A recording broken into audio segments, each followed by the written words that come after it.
안녕하세요. 저는 지방에서 공무원으로 일하고 있는 30대 여성입니다. 지금은 어찌어찌해서 공무원이 되었지만 사실 몇 년 전까지만 해도 저는 어린이집 보육교사였어요. 큰 어린이집은 아니었지만 좋은 원장님, 동료 선생님과 함께 사랑스러운 아이들을 보며 행복하게 일하고 있었답니다. 어린이집에 근무하며 너무 좋았지만 출생률이 감소해서인지 새로 입소하는 아이들이 눈에 띄게 줄었어요. 처음에는 정원을 다 채우고도 대기가 있었지만 점점 아이들이 줄더니 정원이 미달하기 시작했고 결국 운영을 할 수 없을 정도로 어려워져 어쩔 수 없이 폐원하게 되었습니다. 그 뒤 저는 새로운 직장을 찾아야만 했어요. 큰 어린이집으로 취업하여 보육교사로 일해볼까 했지만 주변의 어린이집이 하나둘씩 문을 닫는 모습을 보니 보육교사로서 일을 오래 할 수 없겠다는 생각이 들었습니다.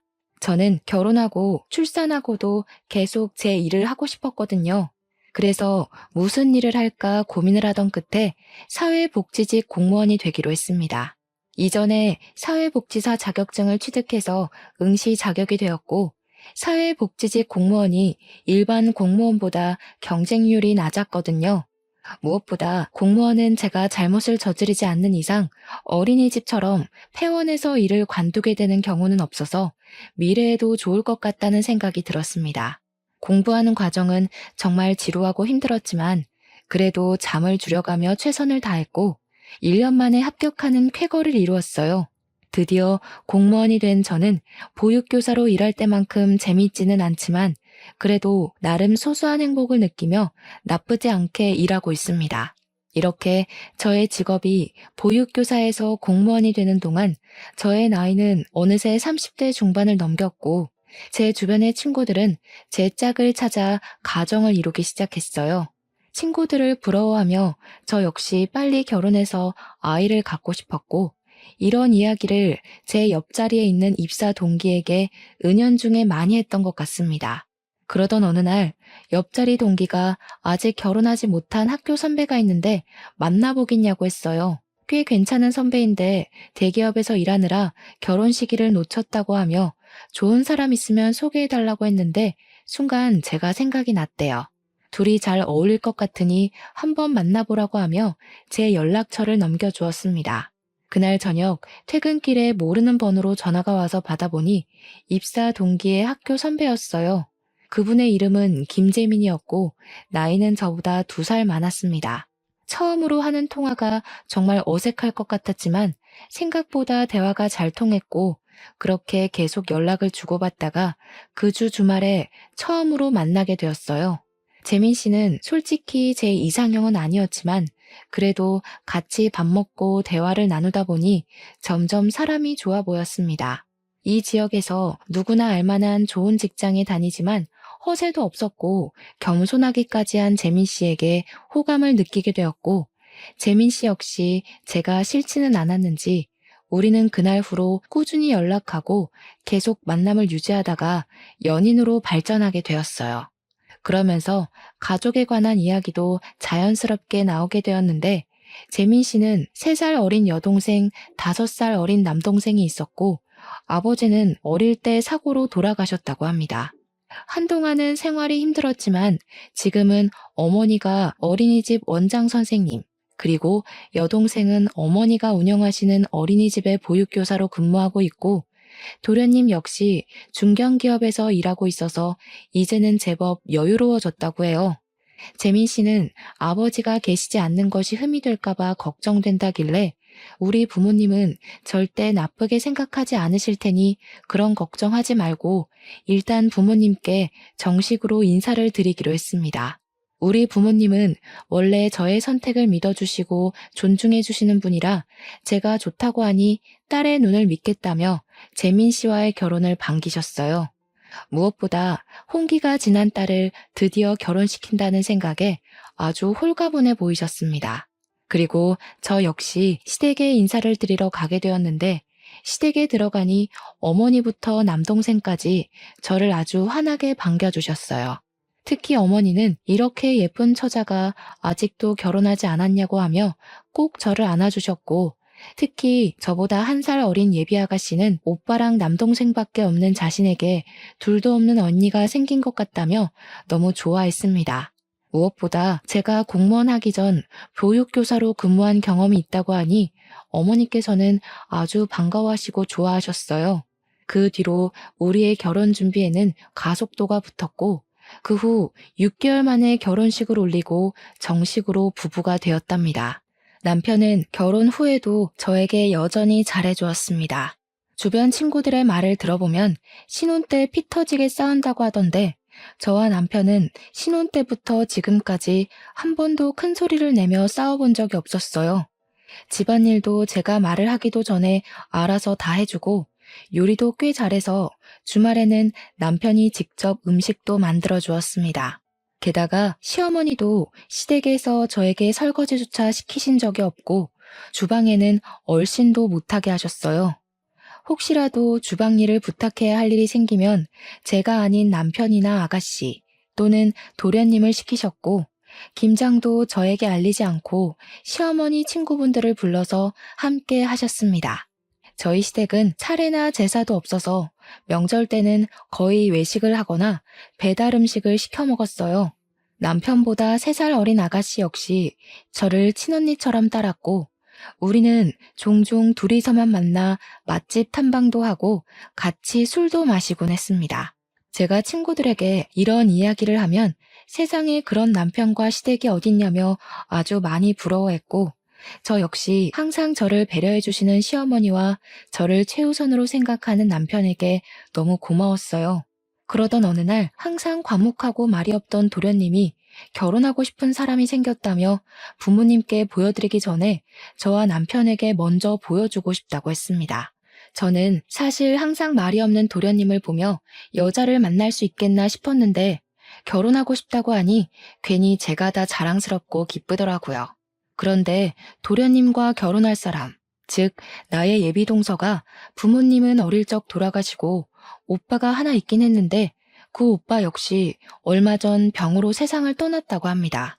그래서 가족이 없으니 말조심을 해달라고 부탁했어요. 드디어 만나기로 한 당일 우리가 먼저 레스토랑에 도착하고 이어서 도련님과 결혼할 사람이 도착했습니다. 예비 동서는 저를 보자마자 아주 반갑게 인사를 했어요.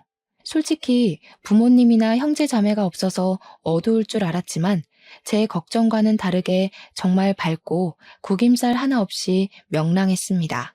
같이 있으면 기분이 절로 좋아지는 사람이었고 과묵하고 자신의 감정을 잘 표현하지 않는 도련님과 정반대의 성격이었지만 무뚝뚝한 도련님을 웃게 만드는 재주가 있었어요. 대화를 나누다가 예비 동서의 직업을 알게 되었는데 현재 다른 지역에서 보육교사로 근무하고 있다길래 아가씨도 보육교사이고 시어머니는 아가씨가 근무하는 어린이집의 원장 선생님이라고 했습니다. 이 이야기를 하니 예비 동서는 표정이 굳었고 걱정하는 듯 했어요. 저는 예비 동서에게 우리 시어머니와 아가씨 둘 다 엄청 좋은 분들이고 무엇보다 같은 보육교사이니 아주 좋아하실 것이라고 하며 걱정하지 말라고 했으나 예비 동서의 표정은 쉽사리 펴지지 않았습니다. 저도 결혼 전에 시댁과 시누이에 대한 걱정이 컸던 터라 예비 동서가 걱정하는 마음이 이해가 갔고 이런 예비 동서를 보니 뭔가 동지가 생긴 듯한 기분이 들었어요. 그래서 이렇게 알게 된 것도 인연이니 앞으로 연락을 종종 주고받자고 하며 서로의 전화번호를 교환했습니다. 그날 저녁 원래는 시어머니가 집에 오라는 말씀을 하시지 않는데 남편에게 잠깐 집에 좀 와달라고 하셨어요. 무슨 일인가 하고 가보니 오늘 도련님 결혼할 상대를 만났다고 하던데 어떠냐고 물어보시더라고요. 저는 예비 동서가 도련님과 너무 잘 어울리고 밝고 좋은 사람이고 보육교사라서 시어머니와 아가씨 역시 예비 동서를 엄청 좋아하실 것이라고 말씀드렸습니다. 부모님이 두 분 다 돌아가셨다는 말을 하려고 했으나 이 얘기는 좋은 이야기도 아니고 도련님이 당연히 진작 말을 했다고 생각되어 따로 말씀드리지는 않았어요. 시어머니는 저의 이야기를 들으며 아주 많이 흡족해 하셨습니다. 그리고 다음 주가 되었어요. 주말 저녁 집에서 쉬고 있는데 도련님이 남편에게 전화했습니다. 남편이 도련님과 심각하게 통화를 하길래 무슨 내용인지 들어보니 예비동서를 데리고 집에 갔는데 시어머니와 아가씨가 예비동서에게 화를 많이 냈다고 해요. 알고 보니 예전에 시어머니가 운영하는 어린이집에서 예비동서가 근무했던 적이 있었어요. 그때 예비동서는 아가씨를 비롯한 다른 보육교사들과 갈등이 많았고 결국 시어머니가 운영하는 어린이집에서 쫓기듯 나갔다고 합니다. 시어머니와 아가씨는 어린이집에서 얼마나 여우짓을 하고 편가르기를 하고 다녔는지 모른다고 하고 어떻게 성격도 좋지 않은 데다가 부모 형제도 없는 여자를 골라왔냐고 했대요. 하지만 도련님은 과거에는 그랬을지 몰라도 지금은 어린이집에서는 인정받으며 잘 지내고 있다고 했더니 시어머니는 그래도 고아라서 절대 안 된다고 하셨다는 겁니다. 그러나 도련님은 예비동서를 너무 사랑했고 결혼하지 않으면 죽을 것 같다고까지 이야기했어요. 도련님의 안타까운 사연에 저와 남편은 시댁에 가서 시어머니를 설득하기로 했습니다. 잠깐 보기는 했지만 예비동서가 여우짓을 하고 편가르기를 할 만큼 나쁜 사람처럼 보이지는 않았거든요. 오히려 힘든 집안 형편에서도 정말 밝았고 씩씩해 보였고 도련님과 너무 잘 어울렸어요. 또한 저 역시 어린이집에 처음으로 취업했을 때 다른 보육교사들과 트러블이 많이 있었고 그로 인해 정말 죽을 만큼 힘들어봤기에 지금 시어머니가 생각하시는 예비동서의 모습은 성격상의 문제보다는 사회초년생의 흔한 실수라고 생각했습니다. 저는 시댁에 가자마자 시어머니께 저의 지난 과거를 이야기하며 도련님이 저리 원하시는데 예비동서를 받아주시면 어떠냐고 했어요. 생각보다 시어머니와 아가씨는 완강했고 그리 반대하는 가장 큰 이유 중 하나가 바로 부모가 없다는 이유 때문이었습니다. 부모님이 돌아가신 게 재수 씨의 잘못은 아니잖아. 그리고 그렇게 따지고 들면 우리 집 역시 당당할 것 없지, 안 그래? 뭐가 당당할 게 없어? 우리 집 어디가 어때서? 우리 집도 아버지 안 계시잖아. 나중에 정혜가 결혼한다고 남자 데려왔는데 그 집에서 아버지 계시지 않는다고 반대할 수도 있는 거 아니야? 그리고 무엇보다 엄마는 어린 아이들을 돌보는 선생님인데 그런 사람이 부모 없다는 이유로 결혼을 반대한다는 게 말이 돼? 그래도 부모 없이 자란 사람을 우리 집 며느리로 들일 수는 없어. 게다가 예전에 우리 어린이집에서 근무할 때 얼마나 뒷말이 많았다고. 절대 안 돼. 뭐가 얼만큼 뒷말이 많았는데 어린이집에 무리를 일으킬 정도였어? 그 정도는 아니었잖아. 그리고 그때는 그렇다 쳐도 지금은 아니잖아. 솔직히 그렇게 과거 하나하나 따지면 정의 죄도 만만치 않아. 아무 곳에도 시집 못 간다고. 남편의 말에 시어머니는 아무 말도 못했고 시어머니는 일단 가라고 하셨습니다. 시어머니는 제가 갈 때마다 항상 웃으시며 잘 대해주셨는데 이런 모습을 처음 봐서 당황스러웠어요. 일단 이날은 시간이 늦어서 우리는 바로 집으로 왔습니다. 2주일 정도 후 시어머니한테 전화가 왔는데 울고 계셨어요. 무슨 일이냐고 했더니 도련님이 밥도 잘 못 먹고 잠도 잘 못 자더니 결국 쓰러져서 응급실에 왔다고 합니다. 저와 남편은 깜짝 놀라 바로 병원으로 달려갔어요. 시어머니는 응급실까지 실려온 도련님을 보더니 이러다가 우리 재호 죽겠다고 하며 어쩔 수 없이 결혼을 허락했습니다. 도련님이 몸이 회복되자 바로 결혼 준비를 했어요. 예비동서는 가족이 없어서 상견례도 할 필요 없었고 바로 식장을 예약하고 웨딩 사진을 찍었습니다. 하루는 동사무소에서 근무하고 있는데 예비동서에게 연락이 왔어요. 웨딩 사진을 찍었다며 저에게 사진을 보내줬는데 너무 예쁘고 천사 같았습니다. 저는 잘 나왔다고 하며 이런저런 이야기를 하다가 결혼 준비는 어찌 되어 가는지 궁금해서 신혼집은 구했냐고 물었더니 합가하기로 했다는 거예요.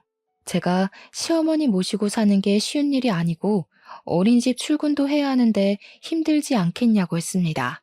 그랬더니 예비동서는 어린이집은 거리가 멀어서 관뒀고 보육교사로 오래 일하면서 어머니들을 많이 상대해봐서 이제 어른들 상대하는 건 그리 어렵지 않다고 했어요. 왜 잘 다니던 어린이집을 관뒀냐고 하니 어머니께서 집에서 살림하기를 바라시기도 했고 예비 동서도 어머니 곁에서 어머니의 인정을 받고 싶어서 스스로 정한 일이라고 했습니다. 저는 예비 동서에게 힘들면 언제든 도울 테니 혼자 끙끙 앓지 말고 반드시 말해달라고 했어요. 그렇게 시간이 흘러 도련님의 결혼식 날이 되었습니다. 내심 동서는 부모님이나 형제 자매가 없어서 하객이 많이 없으면 어쩌나 걱정했는데 동서가 근무했던 어린이집의 보육교사와 학부모님 그리고 아이들로 자리가 꽉 차 있었어요. 심지어 어린이집 아이들이 동서의 결혼을 축하하며 깜찍한 노래와 율동을 하는데 그 모습을 보니 동서가 그동안 어린이집에서 아이들과 학부모님, 같이 일하는 동료 교사에게 아주 잘해왔다는 것을 알 수 있었습니다. 다들 동서의 결혼을 진심으로 축하했고 그 모습을 본 저와 남편은 사람을 잘못 본 것이 아니라고 확신했어요. 그러나 시어머니와 아가씨는 여전히 동서를 반기지 않는 표정이었습니다. 동서는 그런 시어머니의 눈치를 보느라 잔뜩 긴장한 얼굴이었고 그 모습을 보니 안쓰럽기까지 하더라고요. 이렇게 조마조마한 결혼식이 마치고 동서는 바로 시댁으로 가게 되었습니다. 저는 당연히 신혼여행을 갈 것으로 생각했는데 시어머니와 아가씨가 고아 주제에 무슨 신혼여행이냐며 가지 말라고 했대요. 그렇게 동서는 일생에 한 번뿐인 신혼여행도 가지 못하게 되었습니다. 다음 주 주말, 집에서 남편과 쉬다가 동서가 문득 생각나서 남편에게 시댁에 한번 가보자고 했어요. 시댁에 갔더니 역시 동서는 어머니와 아가씨에게 호된 시집살이를 당하고 있었습니다. 동서는 TV에서나 보던 것처럼 빨간 치마에 연두색 저고리 한복을 입고는 베란다 청소하고 있었어요. 그날은 한겨울로 날씨가 꽤 추웠고 베란다 역시 엄청 추웠습니다. 이렇게 추운 날 동서에게 한복을 입히고 베란다 청소를 시키고는 시어머니와 아가씨는 거실에서 TV를 보고 있었어요. 동서, 지금 뭐 하는 거예요? 베란다도 엄청 추울 텐데. 꼭 이렇게 추운 날 베란다 청소를 해야 해요? 불편한 한복까지 입고요. 너는 대학교도 나오고 부모님도 다 계셔서 결혼 전에 어른들을 모시는 법을 잘 배워왔겠지만 알다시피 쟤는 부모 형제 아무도 없는 고아잖니. 그래서 내가 지금 어른들을 모시는 법을 알려주는 중이란다. 신경 쓰지 마. 그런데 오늘 주말인데 무슨 일이니? 동서가 식구가 됐으니 친분 좀 쌓을까 하고 왔죠. 그런데 도련님은 어디 계세요? 재호는 오늘 먼 친척 결혼식이 있어서 지방에 보냈다. 우리 가족 중에 한 명은 가야 할 것 같은데 너나 재민이는 바쁠 것 같아서 그냥 재호만 보냈어. 그럼 동서도 같이 보내지. 왜 도련님 혼자 보내셨어요? 쟤는 지금 집에서 며느리 교육 중인데 어떻게 보내니? 괜히 결혼식 갔다가 친척들한테 책 잡히면 어쩌려고. 너희들도 왔으니 같이 점심이나 먹어야겠다. 야, 한수진, 너 형님 왔잖아. 얼른 밥 차리지 않고 뭐해? 하여튼 눈치도 없고 행동도 느리고 아유, 내가 쟤 가르치려면 한참 멀었어. 내가 요새 이렇게 답답하게 살고 있단다. 동서는 베란다에서 청소하다가 시어머니의 말을 듣고 잽싸게 나왔습니다. 저와 눈인사를 하고 밥을 차리겠다고 하며 부엌으로 갔는데 얼마나 추웠는지 얼굴과 손이 빨개져 있었어요. 꽁꽁 언 손을 녹일 새도 없이 시어머니와 아가씨는 얼른 밥상을 차리라고 성화였고 저는 그런 동서가 안쓰러워 같이 부엌에서 일을 도우려고 했습니다. 그 모습을 본 아가씨는 굳이 언니까지 도울 필요 없다고 하며 제가 부엌에 가지 못하도록 극구 말렸어요. 아니요, 저도 이 집 며느리인데 같이 도와야죠. 동서랑 같이 밥을 차릴 테니까 기다리세요. 언니는 가실 필요 없다니까요. 올케는 지금 우리 집 가풍에 대해서 익히느라 혼자 해야만 해요. 야, 한수진, 빨리 똑바로 못해? 네가 못하니까 지금 언니가 가서 일한다는 거잖아. 좀 빨리 움직이라고. 네, 형님. 빨리 가서 밥 준비할게요. 동서, 그러지 말고 나랑 같이 해. 베란다에서 이 추위에 혼자 정리하고 청소하는 것도 힘들었을 텐데 밥은 내가 차릴게. 저는 동서를 따라 부엌으로 들어갔습니다. 동서는 혼자 불편한 한복을 입고 식사를 준비하느라 바빴고 저는 동서를 도와 밥상을 차렸어요. 동서에게 여기서 살만하냐고 물으니 조금 힘들기는 하지만 괜찮다고 하며 씩 웃어 보였으나 동서의 눈은 얼마나 피곤했는지 빨갛게 충혈이 되어 있고 입술은 다 부르터 있었습니다. 동서와 함께 이런저런 이야기를 나누며 같이 밥상을 차리고 다들 오시라고 불렀어요. 저는 평소에 앉던 대로 남편의 옆에 앉았습니다. 그런데 동서는 자리에 앉지 않고 옆에 서 있는 거예요. 왜 거기에 서 있냐고 하니까 원래 자신은 늦게 먹는다고 했습니다. 저는 그런 게 어디 있느냐고 하면서 얼른 자리에 앉으라고 했어요. 그랬더니 시어머니가 신경 쓰지 말라길래 그럼 저도 밥을 먹지 않겠다고 하고 동서 옆에 가서 서 있었습니다. 시어머니와 아가씨는 그러지 말고 그럼 오늘만 둘 다 앉아서 밥을 먹으라고 했어요. 동서도 자리에 앉고 우리 모두 다 같이 식사를 시작했습니다. 그날 밥 먹고 저녁까지 있다가 집에 왔는데 시어머니와 아가씨는 동서를 잠시도 쉬지 못하게 하는 것 같았어요. 나이도 어린 동서가 그렇게 당하고 사는 게 너무 안타까웠고 이제 별일 없으면 주말마다 시댁에 가서 동서를 도와줘야겠다고 생각했습니다. 그 뒤로 저는 매주 주말마다 시댁에 갔어요. 시어머니와 아가씨는 제가 가는 것을 아주 부담스러워하는 눈치였지만 동서는 제가 가면 너무 좋아했습니다. 저는 그러면서 동서와 더 많이 친해질 수 있었어요. 갈 때마다 시어머니와 아가씨는 아주 비정상적이라는 생각이 들 정도로 동서를 구박했습니다. 시어머니도 시어머니였지만 아가씨는 동서를 못 잡아먹어서 안달난 사람처럼 동서를 혼냈어요. 그래도 동서는 인상 한번 찌푸리지 않았고 저는 그런 동서가 참 대단하다고 생각했습니다. 도련님은 그때마다 동서의 편을 들어주기는 했지만 그러면 그럴수록 동서는 더 곤란해져 보였어요. 그러다가 설날이 일주일 앞으로 다가왔습니다. 원래 우리 시댁은 차례도 없고 제사도 없었어요. 그런데 시어머니가 이번에 며느리가 둘이나 생겼으니 갑자기 차례를 지내겠다고 했습니다. 그러면서 저에게 명절 연휴 첫째 날에 시어머니와 아가씨가 1박 2일로 호텔에 가서 쉴까 하는데 같이 가겠느냐고 했어요. 호텔이요? 명절날 차례 지내려면 음식 장만도 해야 하는데 어떻게 호텔에 가요? 언니는 참. 한수진 있잖아요. 우리 집 가정부 한수진. 쟤 혼자 장만하면 되지. 뭔 걱정이에요? 굳이 우리까지 해야 해요? 우리는 제가 음식 다 차리면 그때 떡이나 먹으면 그만이에요. 글쎄요, 저는 그건 좀 아닌 것 같아서. 그냥 가족끼리 오붓하게 다녀오세요. 저와 동서는 며느리니까 집에서 음식 장만하고 있을게요. 희주도 같이 가지 그래. 못하러 부모도 없는 고아인 쟤를 그리 챙기고 감싸고 도니 너는? 아유, 우리 첫째 며느리는 진짜 심성도 좋아요. 저는 괜찮아요. 그냥 집에서 같이 음식 장만할 테니 아가씨와 둘이 호텔에 다녀오세요. 명절에 차례를 지낸다고 해놓고서는 며느리에게 모든 일을 다 시킬 생각하는 시어머니와 아가씨의 심보에 정말 기가 막혔습니다. 그리고 명절 연휴 첫째 날 남편은 갑자기 회사에 문제가 생겨 출근해야만 했기에 어쩔 수 없이 저 혼자 시댁에 갔어요. 시댁에 가니 도련님도 당직이라 회사에 출근했고 동서 혼자 장을 다 보고 음식을 장만하고 있었습니다. 동서는 저를 보더니 같이 호텔에 가시지 왜 왔냐고 했어요. 제가 첫 명절인데 동서와 같이 있고 싶어서 왔다고 하니 너무 고맙다고 눈물까지 글썽였습니다. 저는 동서와 함께 전을 부치고 나물과 각종 음식을 하며 이야기를 나눴어요. 그러다가 동서가 자신이 살아온 이야기를 했습니다.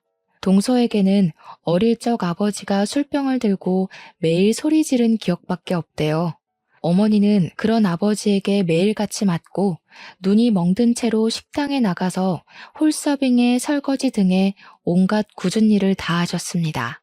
그렇게 집안의 생계는 하나도 책임지지 않고 술만 드시며 돌아다니시던 아버지가 어느 날부터인가 갑자기 집에 오시지 않았는데 나중에 알고 보니 술 드시고 다니시다가 차에 치이셔서 돌아가셨다고 합니다.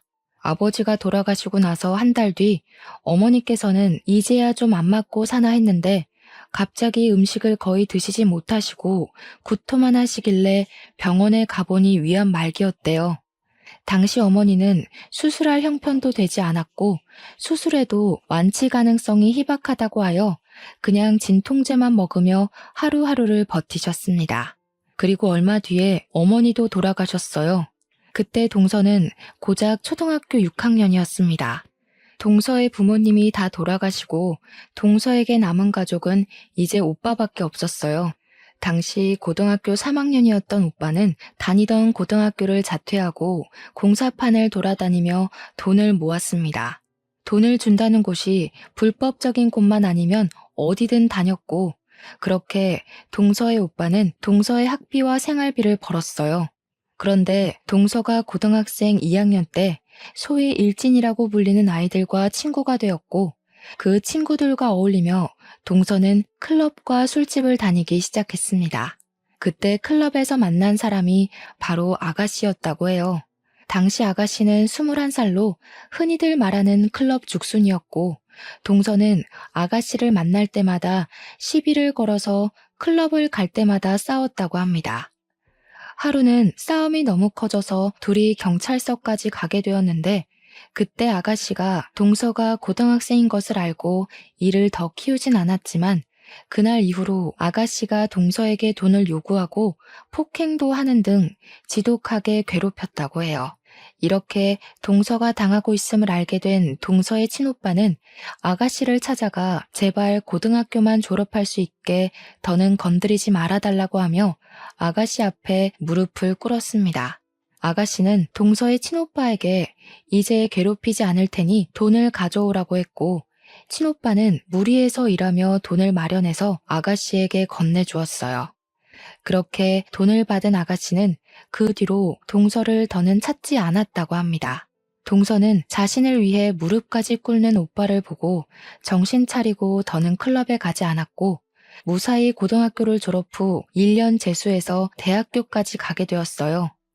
처음에는 취업이 잘 된다는 컴퓨터 공학과를 갔으나 취업하고 보니 너무 적성에 잘 맞지 않았다고 합니다. 평소에 아이들을 좋아했던 동서는 회사 다니며 보육교사 자격증을 취득했대요.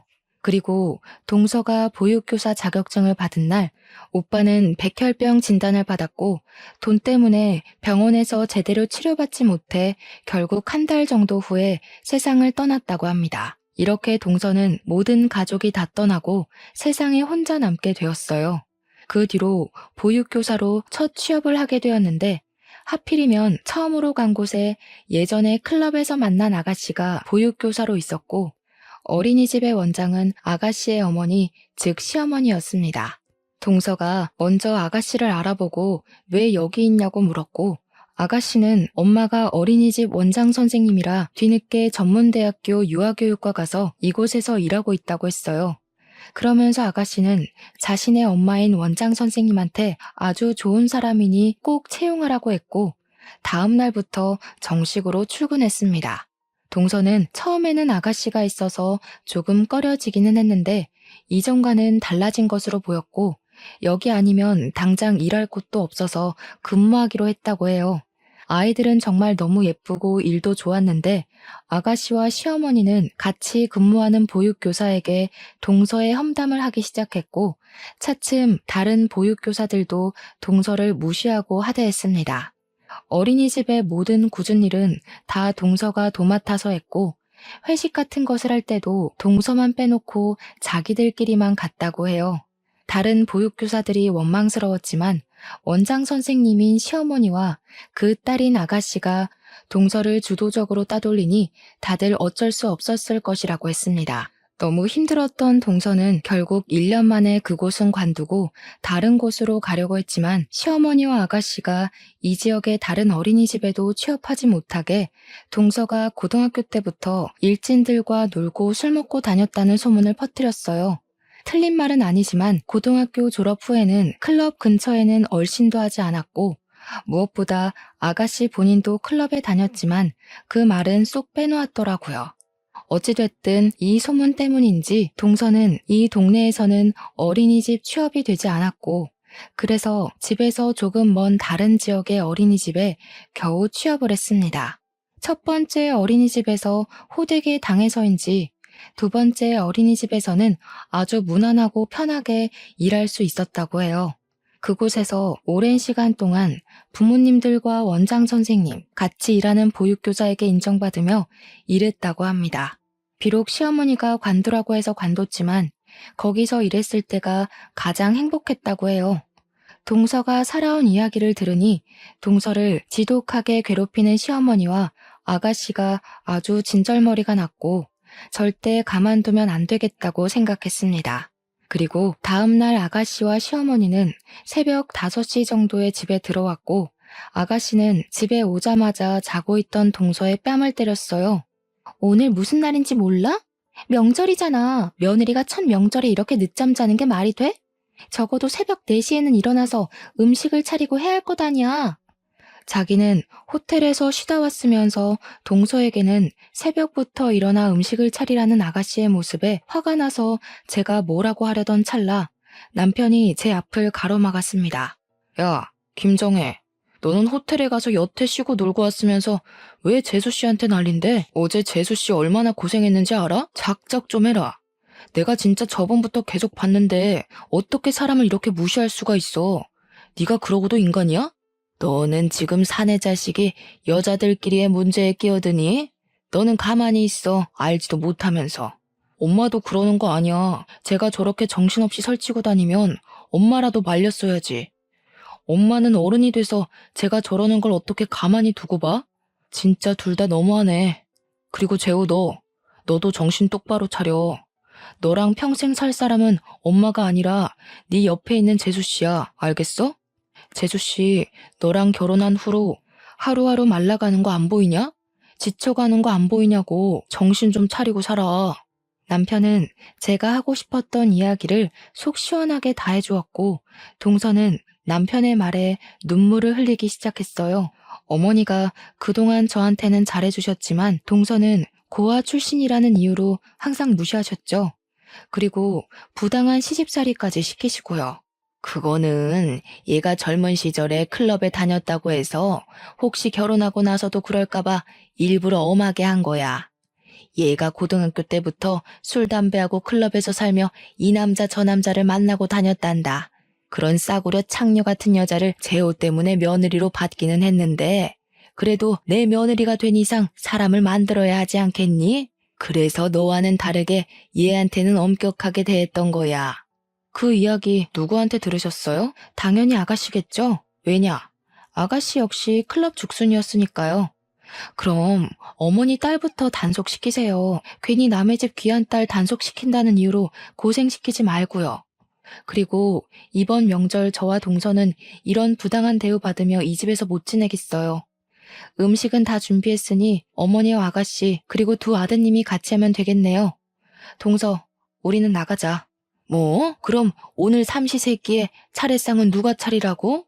저는 이씨, 동서는 한씨인데 왜 우리가 김씨 조상의 차례상을 차립니까? 저희는 김씨 조상의 얼굴도 모르는걸요. 김씨 가문인 아가씨와 남편 도련님이 정성껏 차리시면 되겠네요. 우리는 어제 너무 힘들게 음식해서 좀 쉬어야겠어요. 그럼 수고하세요. 시어머니는 제 뒤에서 말하는 것 보라며 뭐라고 하셨지만 저는 시어머니를 무시하고 동서의 손을 잡고 시댁에서 나갔습니다. 잠시 후 남편과 도련님도 우리를 따라 나오고 시어머니와 아가씨는 가지 말라고 난리가 났어요. 저는 동서와 함께 바로 제 친정집으로 갔고 남편은 도련님과 이야기한다며 우리 집으로 갔습니다. 부모님은 명절 당일 새벽같이 찾아온 저와 동서를 보며 무슨 일이냐고 물었고 저는 그동안 동서가 당한 모든 일을 다 말씀드렸어요. 엄마는 시어머니가 그런 사람인지 몰랐다고 하시며 동서에게 이제 명절날마다 여기가 친정이라 생각하고 같이 오라고 하셨습니다. 이렇게 저와 동서는 친정에서 하룻밤 자고 다음날 우리 집으로 향했어요. 집에 가보니 우리 집에 도련님과 동서의 짐이 있었습니다. 이게 무슨 짐이냐고 했더니 도련님이 분가하기로 했다면서 집 구할 때까지만 같이 살자고 했어요. 우리가 사는 집은 방 3칸짜리였고 마침 방 하나는 비어 있어서 그 방을 내어주며 당분간 저와 남편 그리고 도련님과 동서가 함께 지내기로 했습니다. 그렇게 산 지 6개월 정도 지났어요. 사실 도련님과 동서는 빨리 나가려고 했으나 도련님의 회사와 우리 집이 가깝기도 했고 넷이 같이 있는 시간이 너무 좋아서 나가려는 것을 붙잡았습니다. 6개월이라는 짧지는 않은 시간 동안 우리 넷은 조금 불편하기는 해도 싸우거나 감정이 상할 일은 없었어요. 그러던 어느 날 시어머니에게 연락이 왔습니다. 이번에 아가씨가 결혼할 남자를 데리고 와서 상견례를 할 테니 그때 다 나오라고 하며 상견례 장소와 시간을 알려주었어요. 우리는 굳이 가고 싶지 않았지만 그래도 아가씨가 결혼한다고 하니 어떤 사람과 하는지 궁금해서 상견례장에 가겠다고 했습니다. 아가씨의 상견례 날이 되었어요. 음식점 이름만 들어서 몰랐는데 막상 가보니 꽤 비싸고 좋은 한정식 집이었습니다. 예약된 곳으로 들어가 보니 아가씨와 결혼할 남자 측 가족들이 이미 와 있었는데 아가씨의 시아버지 되실 분이 바로 저의 직장 상사였어요. 이분은 우리 동사무소에서 부자 집안으로 소문나 있고 인성도 꽤 좋으신 분이었습니다. 아가씨의 예비 시아버지는 저를 보더니 우리 이렇게 사돈이 되느냐며 아주 많이 반가워했고 아가씨의 상견례는 화기애애하게 시작되었어요. 한창 이야기를 주고받다가 아가씨의 예비 시아버지가 저에게 아가씨는 집에서 어떠냐고 물어보셨습니다. 아가씨요? 집에서 저한테 아주 잘 대해주세요. 인성도 좋고 말도 재밌게 잘하고 아주 좋은 사람이에요. 그런데 제 동서한테는 참 까칠하더라고요. 왜 그런가 하고 봤더니 동서가 부모님이 계시지 않고 젊었을 때 클럽에 다녔다는 이유로 그리 구박을 해대더라고요. 저는 다행히 부모님 두 분 다 살아계시지만 제가 동서처럼 아버지가 계시지 않거나 두 분 다 안 계셨다면 아마 저도 같은 취급 당했겠죠? 그리고 아가씨 역시 20대 때 열심히 클럽에 다니셨던데 아가씨는 젊을 때 클럽에 다녀도 되지만 우리 동서는 클럽에 다니면 안 됐었나 봐요. 아, 지금 상견례를 하고 있는데 아가씨가 클럽 다니며 이 남자 저 남자 만났던 이야기는 하면 안 되는 거였나? 젊을 때야 뭐 다 그러죠. 다 이해하시죠? 아, 그리고 우리 아가씨는 정말 어른 공경을 잘해요. 저번 설 때는 동서가 새벽 5시에 잠자고 있었다고 아가씨가 동서의 뺨을 때리더라고요. 며느리가 첫 명절에 늦잠 잤다면서요. 저도 사실 그때 정신없이 자고 있었는데 잠이 확 깨더라고요. 아마 아가씨 결혼하면 시댁에 엄청 잘할 겁니다. 며느리 노릇 톡톡히 할 거예요. 우리 희주, 지금 무슨 소리를 하는 거니? 우리 정혜가 뭘 어쨌다고 말이야. 사돈, 다 장난인 거 아시죠? 우리 딸은 클럽에 다녀본 적이 없어요. 얼마나 얌전하게만 살아왔는데요. 걱정 하나도 하지 마세요. 제가 우리 정혜를 얼마나 곱게 키웠는데요.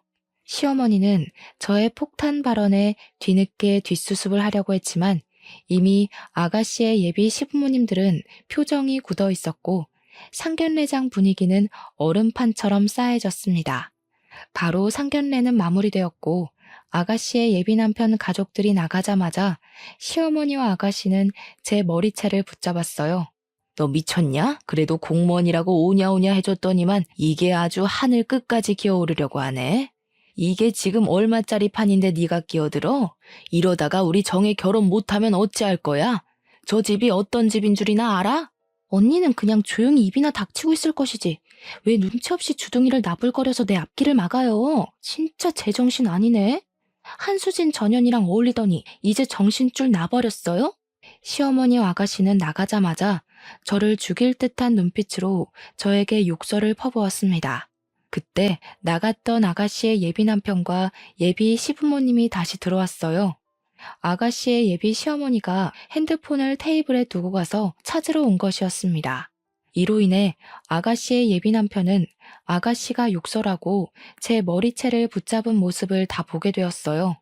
너 원래 인성이 있던 사람이었구나. 그동안 내 앞에서 착한 척하느라 정말 힘들었겠네. 고생 아주 많았어. 이제 네 맘대로 하고 살아. 나는 이렇게 이중인격자인 너랑 결혼은 못하겠다.